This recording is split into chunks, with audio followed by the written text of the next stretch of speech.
অন্তর্বর্তীকালীন সরকারের জুলাই গণ অভ্যুত্থানের ঘোষণাপত্র তৈরির উদ্যোগকে স্বাগত জানিয়েছে বৈষম্য বিরোধী ছাত্র আন্দোলন। এর পরিপ্রেক্ষিতে জুলাই বিপ্লবের ঘোষণাপত্র ৫ কর্মসূচির দিনে মার্চ ফর ইউনিটি নামে নতুন কর্মসূচি দিয়েছে সংগঠনটি। সোমবার রাতে আনুষ্ঠানিক সংবাদ সম্মেলন করে নতুন কর্মসূচি ঘোষণা করেন বৈষম্য বিরোধী ছাত্র আন্দোলনের কেন্দ্রীয় নেতারা।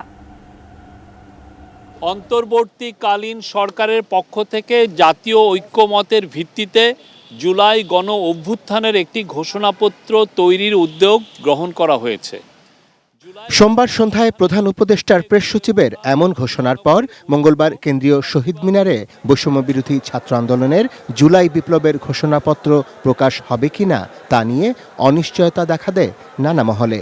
রাতেই বাংলা মোটরের নিজেদের কেন্দ্রীয় কার্যালয়ে এই নিয়ে বৈঠকে বসেন বৈষম্য বিরোধী ছাত্র আন্দোলন এবং জাতীয় নাগরিক কমিটির কেন্দ্রীয় নেতারা। তবে অনিশ্চয়তা আরও বাড়ে যখন রাত গভীর হলেও ছাত্র আন্দোলনের কেন্দ্রীয় নেতারা কোনো সুস্পষ্ট দিক নির্দেশনা দেয়া থেকে বিরত থাকেন।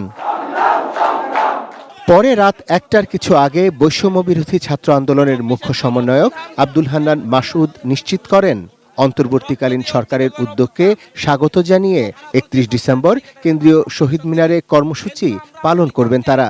তবে জুলাই বিপ্লবের ঘোষণাপত্র প্রকাশ হবে কিনা তা নিশ্চিত করেননি তিনি।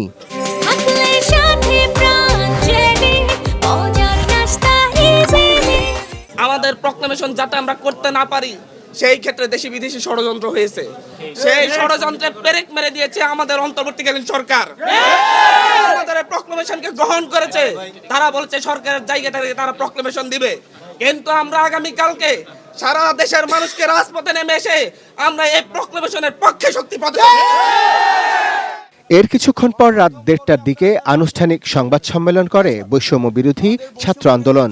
মঙ্গলবার বিকেল ৩টায় কেন্দ্রীয় শহীদ মিনারে মার্চ ফর ইউনিটি নামের নতুন কর্মসূচি ঘোষণা করে সংগঠনটি। যে প্রক্লেমেশন অফ জুলাই রেভলিউশন, এটির আমাদের আজকে অর্থাৎ আমাদের ৩১শে ডিসেম্বর ৩টায় শহীদ মিনারে এই ঘোষণাপত্রটি আসলে আমাদের আসার কথা ছিল, কিন্তু আমরা ইতিমধ্যে আমাদের জায়গা থেকে যে জিনিসটি দেখেছি যে বৈষম্য বিরোধী ছাত্র আন্দোলন এই প্ল্যাটফর্মের চেয়ে রাষ্ট্র যখন এই দায়িত্বটি নিয়ে নেয়, অন্তর্বর্তীকালীন সরকার যখন এই দায়িত্বটি নিয়ে নেয়, আমরা আমাদের জায়গা থেকে এই বিষয়টিকে সাধুবাদ জানাই।